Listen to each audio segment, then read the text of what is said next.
அஸ்ஸலாமு அலைக்கும் ஆல். இன்னைக்கு நம்ம நோம்பு கஞ்சி பார்க்கலாமா? அதுக்கு நான் ஒரு பாஸ்மதி ரைஸ் ஒரு பவுல் ஃபுல்லாக எடுத்திருக்கேன். அதுக்கு இவ்வளோண்டு சிறுபருப்பு போட்டால் போதும். அரிசியை நல்லா நொய் போல் மிக்சியில் கொர கொரன்னு அரைச்சி எடுத்துக்கலாம். அப்புறம் இது ரெண்டுத்தையும் ஒன்றா சேர்த்து நல்லா வாஷ் பண்ணி எடுத்துப்போம். அப்புறம் ஒரு குக்கரில் தேவையான அளவு எண்ணெய் போட்டுட்டு 2 பட்டை 2 லவங்கம் 1 ஏலக்காய் போட்டுட்டு ஒரு வெங்காயம் நான் வந்து நீல வாக்கில் கட் பண்ணி நல்லா வதக்கிக்கிறேன். அதுக்கப்புறம் கொஞ்சம் இஞ்சி பூண்டு பேஸ்ட் 1 ஸ்பூன் போட்டு வதக்கிக்கலாம்.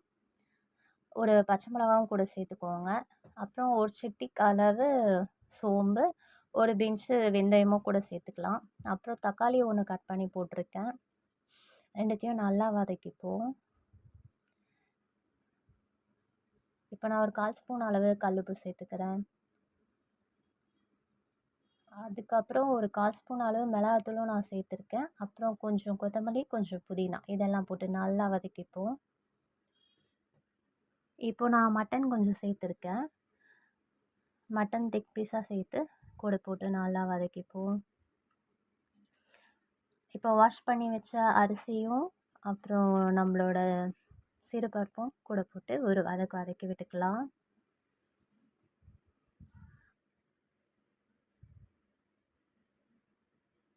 இப்போ நான் ஒரு 2 சொம்பு ஃபுல்லாக தண்ணி ஊற்றிருக்கேன்.